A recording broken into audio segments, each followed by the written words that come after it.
right, welcome in everybody. This is another combined effort here. We're studying the AFC South. This is the way too early version. We haven't even gone through training camp yet, so we're just talking about these teams and what we think they might look at this year. The Titans, the Colts, the Jaguars, the Texans. We have Simon Shortt on board with us. We have Robertson Vier on board with us. Anthony Joe Baggy may jump in here in a couple of minutes. We'll see. Excited to have you with us today. No matter where you're watching from, you might be watching on the Fantom Sports network. You might be watching on the Sports Money platform. But thank you for being here with us today as we go through the way too early version of the AFC South. Simon, how are you today, man? I'm very excited. I'm really happy to be here. Thank you so much, Ben. And the football season never ends, I guess. So let's do it. It never does, not anymore, and that's really just fine with me. Robertson, thank you for being on board with us. How are you tonight? I'm doing good. I'm glad to be here. Excited to get into it. All right. And as I said, Anthony may or may not jump in here on with us here in just a few minutes. I want to start here, Robertson, with you and with the Colts, okay? Give me just a real quick outlook, what you think, not even necessarily the 22 season, but how does that fan base feel moving forward coming off of last year? How do they feel maybe about the coaching staff and just everything in general before we dive too deep into the 22 season? Well, they got to feel good getting out of the Carson Wentz ordeal there. Whether you want to believe what the front office and the coaching staff has been saying, the players haven't really been saying much. If anything, it's been lukewarm to positive about Carson Wentz. But, you don't really want to get into all that. Bottom line is they have Matt Ryan now. There's got to be a little angst a little bit just because, this is the fourth quarterback now, right, for the Colts in the past few years. I mean, they went through Phillip Rivers. They already had the Jacoby Brissett thing going on.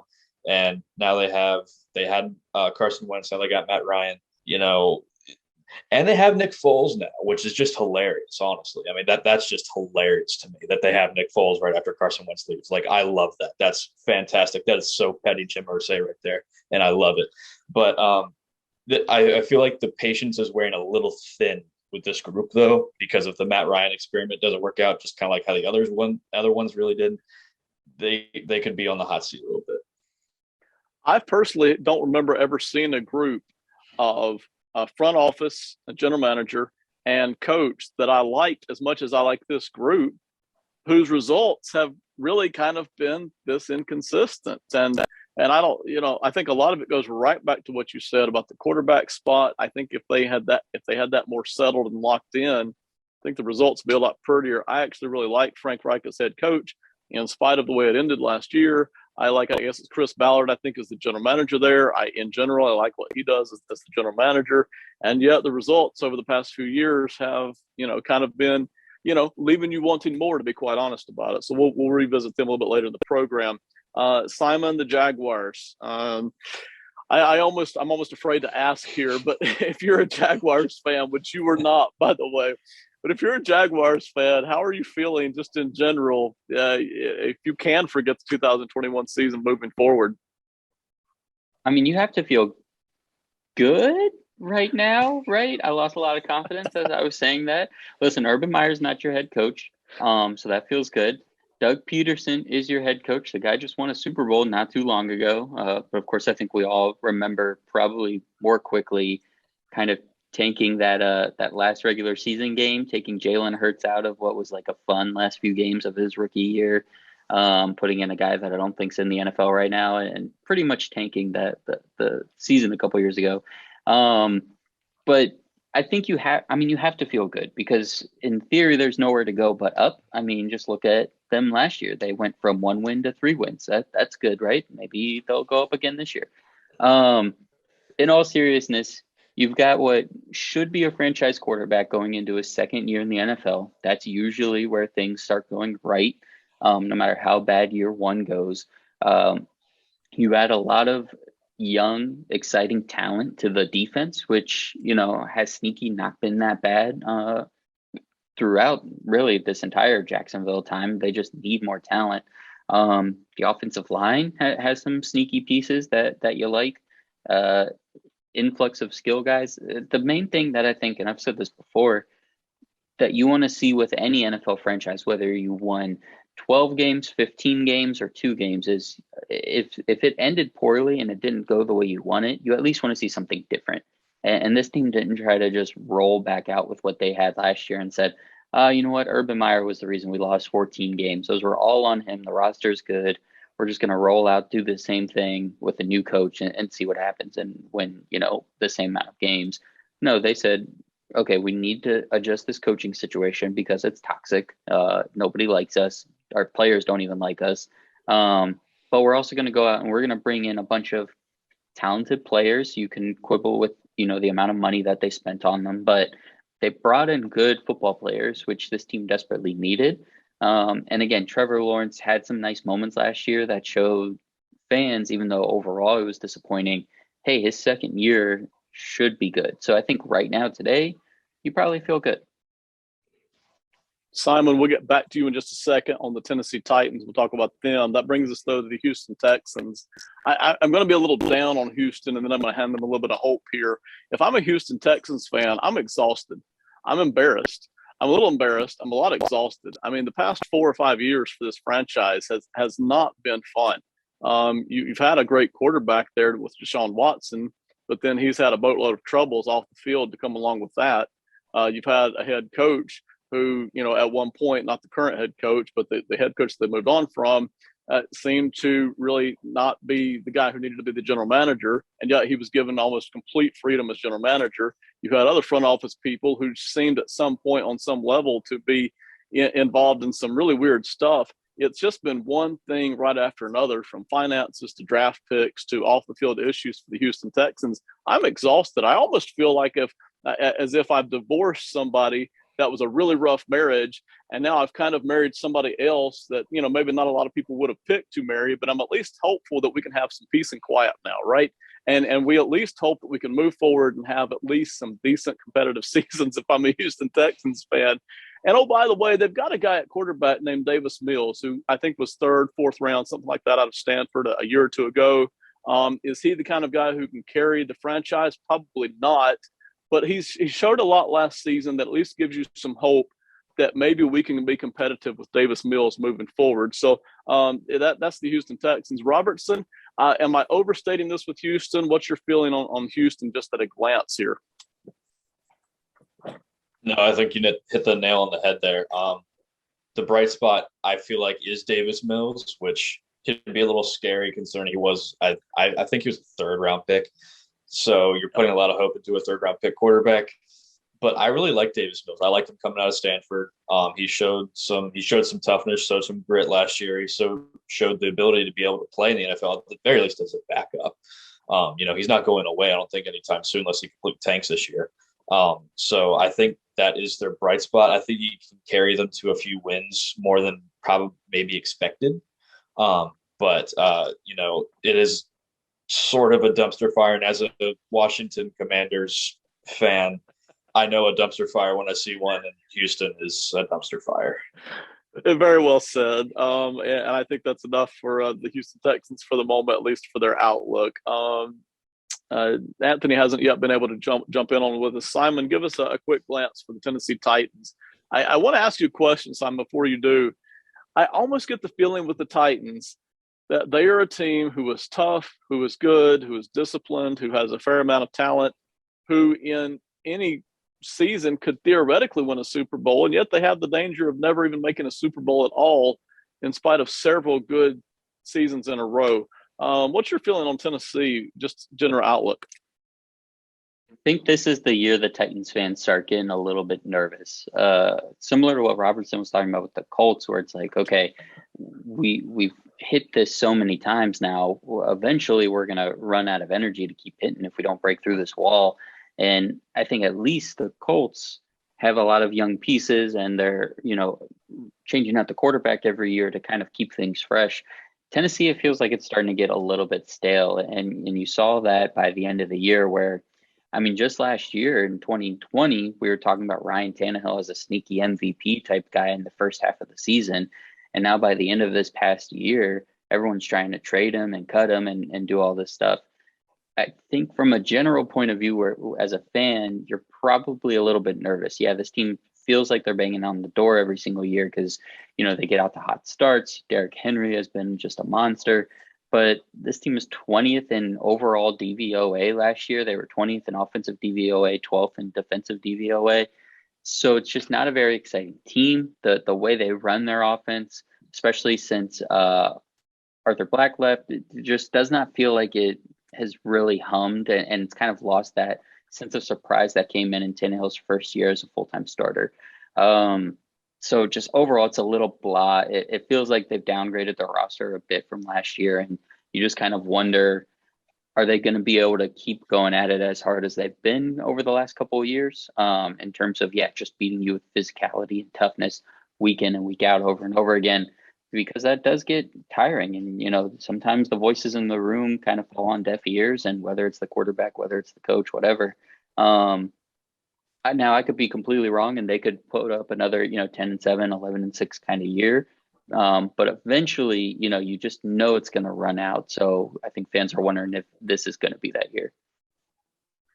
Robertson, I'm going to come back to you now with the Colts. We've kind of just given a quick outlook for everybody. But let's hone in now on the 2022 season. I'm going to give you a number from DraftKings, and of course these line numbers, win-loss line numbers, will fluctuate all season long. But the number that I have right now for the Colts is 9.5 wins.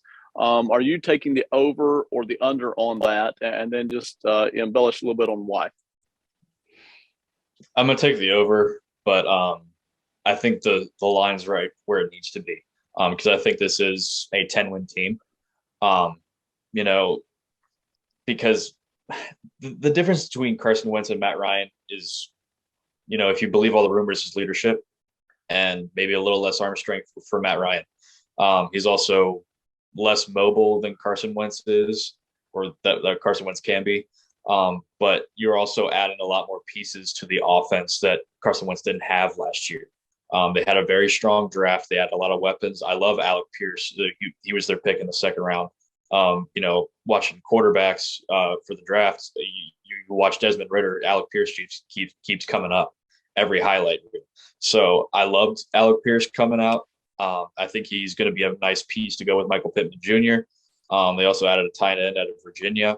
That's going to go nicely because, Matt Ryan loves hitting tight ends when he has them to hit. So it's going to be a little bit of adjustment for Matt Ryan, but I think it's going to be a good adjustment. And I think they do end up winning the division with 10 wins, because I think 10 wins can win this division. So I think the 9.5 line is right where it needs to be. How close to you, Matt Ryan now versus Phillip Rivers 2 seasons ago, how close is that comparison? Would you even know who you would take in that mix? The Matt Ryan 22 version, Phillip Rivers from, I guess, 2020. That's tough, because I love Phillip Rivers. He's one of my favorite quarterbacks. Growing up, I loved watching him. Even he's still playing. I think he could still play. I mean, probably not, but it's close. It's close. It really is. And I think they went 10-6. I think with Phillip Rivers. I think so. Wasn't it? It was 10-6, 11-5, something like that. Yeah. So it'll be a comparable season. I don't see them blowing the doors off anybody. I don't see them running through the AFC. It's just too tough. They can run through the division, but again, that's only 6 games. It'll be tougher for them, but I think they can win the division pretty handedly. In this division that seems like it could be strong, but I don't think it's going to reach its potential in 22. I agree. I think there are some very solid teams who are itching and scratching to get to that Super Bowl competitive level, and I'm not totally sure they can get there this season, but we'll see. Simon, the Jaguars, once again, we talked about their outlook, which hopefully is brighter than last year, but more specifically 2022.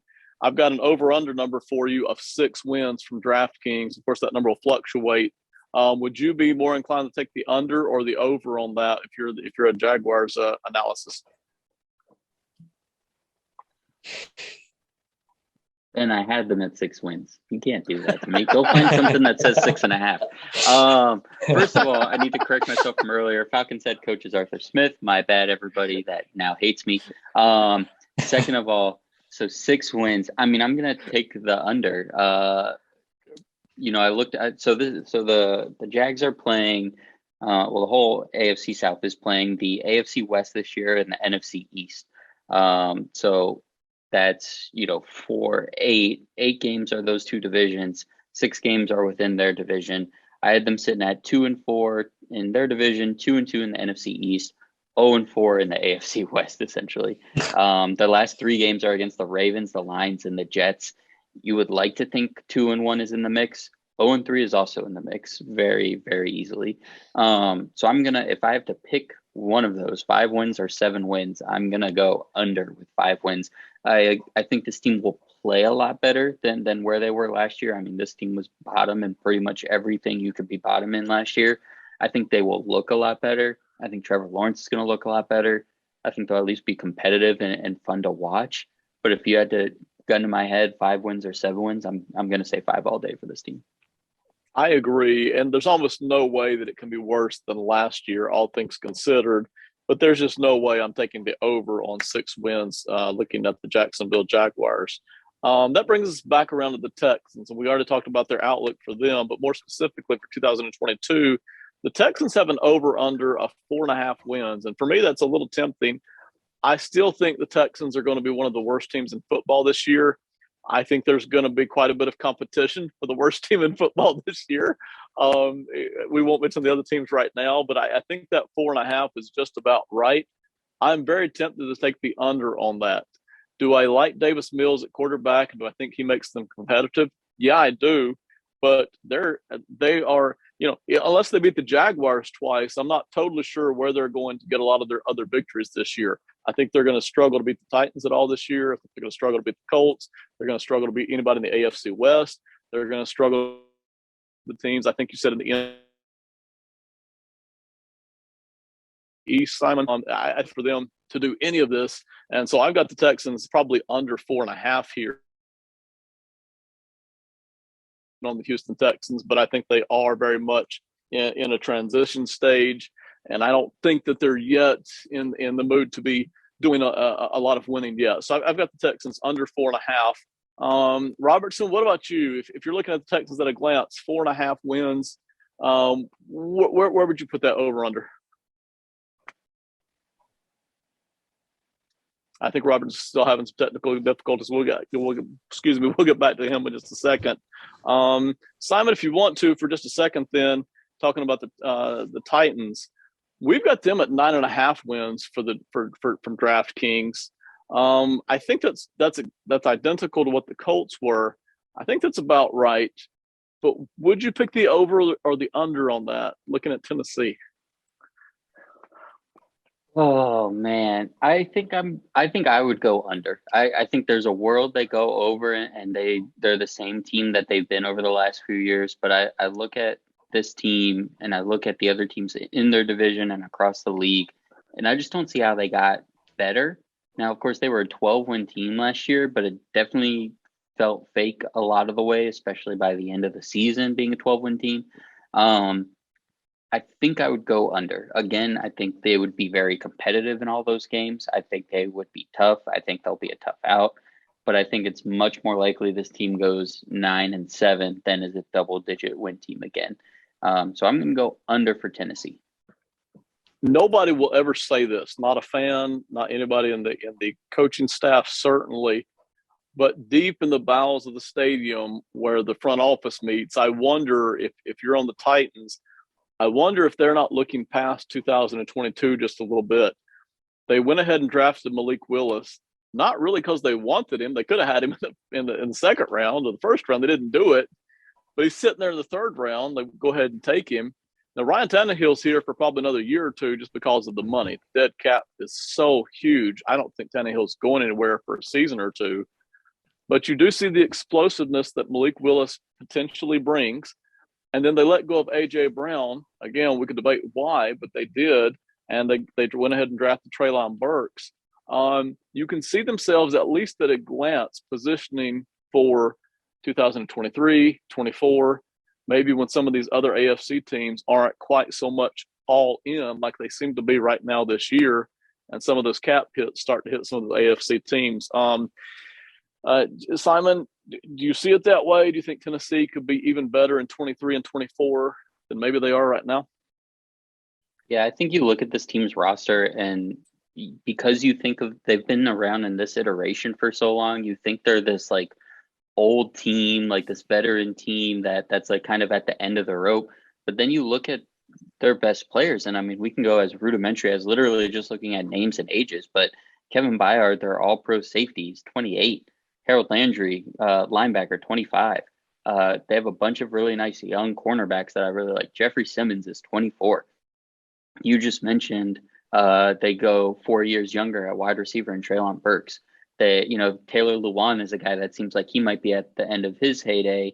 So they went and draft Nicholas Petit-Frere from Ohio State, who might start at right tackle this year, but is a guy that has played left tackle in college, so could be the Lewan heir at left tackle. And then, you mentioned the big name is Malik Willis. This team could very well, take a small dip this year, still be competitive, still, compete for that division crown and a playoff spot, but really be even better in 2 years just by, these young guys maturing a little bit more and when this next crop kind of gets into the game. So they could absolutely be, forward thinking. And that's why they didn't trade Tannehill, right? That's why they didn't, move on from Derrick Henry after the injury. That's why they didn't do anything big and splashy. It's a solid football team that's coached well, that's ran well, and they said, okay, maybe this iteration isn't going to be a Super Bowl contention. If in Super Bowl contention, if we pay AJ Brown all this money, is he going to help us get to that next level? Yes, no, probably not. So let's just trade him in for the younger model, and we'll keep building. We're here for a long time, not just a good time. So I'm with you. I'm not exactly sure what the plan is in Tennessee, and Robertson will jump back into you in just a second here. But it seems like they're willing to try to compete right now, as well as keep an eye on maybe changing things up in a season or two, depending on how everything shakes out. Robertson, are you back in with us again, man? Yes, sir. Sorry about that. No problem, man. Welcome aboard. We're going to go back around now and kind of get the division order. So we've got the Titans at 9.5. We've got the Colts somewhere around 9.5. We think both those teams are going to be solid. And then we've got the Jaguars and the Texans. Jaguars at maybe 6, maybe the under. Texans at 4.5. So what's your predicted order of finish, Robertson, for this division? So I got the Colts win the division at 10 wins. I got Tennessee falling close behind at 9 wins, but I don't think they make it just because I don't think it's going to be enough in this loaded AFC to get into the 7th spot at 9 wins. So I have Tennessee second. I have Jacksonville finishing third, just ahead of Houston, and then obviously Houston in fourth. Any chance that 2 teams make the playoffs out of this division, or do you think it's just the one? I know you already mentioned that you think the Titans are out, Colts in. Any chance they get 2 teams in, or do you think it really is just going to be the one? Unless the NFC West is full of pretenders, there's no way. I just don't see it. No. I mean, you have the AFC North and the AFC West that are just going to be battling for those 3 spots. That I just don't see it from the South or the East of any of those getting 2 teams. Yeah, I agree. That's kind of what I have as well. I really think we know one team's going to get in because they're going to win the division. But aside from that, I think really the only thing keeping the Titans and the Colts afloat may be that they have 2 games each against the Jaguars and the Texans this year in a brutal AFC this year. Simon, what's your predicted order of finish for these teams? Yeah, that's the same order. I have the same thing. So I have the Colts winning it. I have the Titans kind of scrapping for second place. I have the Jaguars getting a little bit better this year and getting to third. And then I have the Texans at the bottom. And like you've been, I have the Texans down at the bottom of the league. You look at the other teams that were all the way down there last year, and they all got better. The Jets got better. The Lions got better. The Giants, I think, got better. I guess the Bears didn't get better, so we'll see what happens. Carolina, not so much. But in terms of those, 3 to 4 win teams last year, Houston, I think, did the least to help themselves in the offseason. I still like their moves, but a rookie corner, a rookie guard, a rookie wide receiver coming off a torn ACL.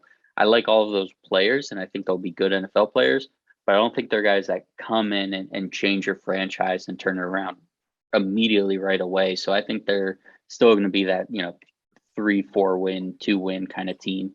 So I'm with you and Robertson on that one. Yeah, I'm inclined to agree. When you look at the Texans, I just don't think this is their year. Can it hopefully be a more peaceful, competitive year? I think so, but yeah, I think they still have a lot of work to do. All right, so my predicted order of finish is going to be exactly the same, except if I could push between Titans and Colts, I would. We've seen them for the past several years be almost identical in terms of results. I think I'm going to take the Titans by a hair.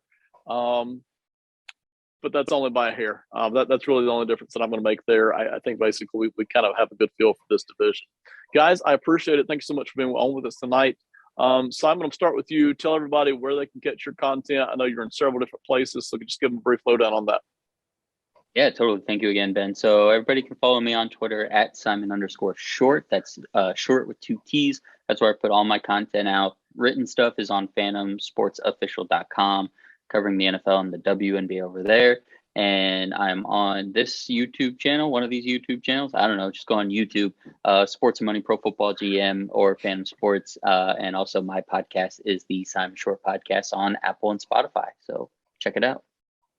Robertson, tell everybody where they can catch your material, whether it's written or video or otherwise. So same, just on the Fantom Sports YouTube channel, also at fantomsportsofficial.com. You can find, I write for the Washington Commanders. So, if you're a fan, go read the stuff. Hopefully get some more out soon. Twitter at RELVIAR99. Go follow me there. I'll be retweeting articles from Fantom that they post on there. So, guys, I've enjoyed it. It's been a blast. We're going to do this all through the off season. We're going to do all the divisions. We've got some other fun NFL projects coming up as well, so be on the lookout for that. And again, for those of you watching, whether you've watched us on Fantom Sports or in conjunction with Sports and Money, thank you so much for being with us, and we'll see you next time. Have a great one.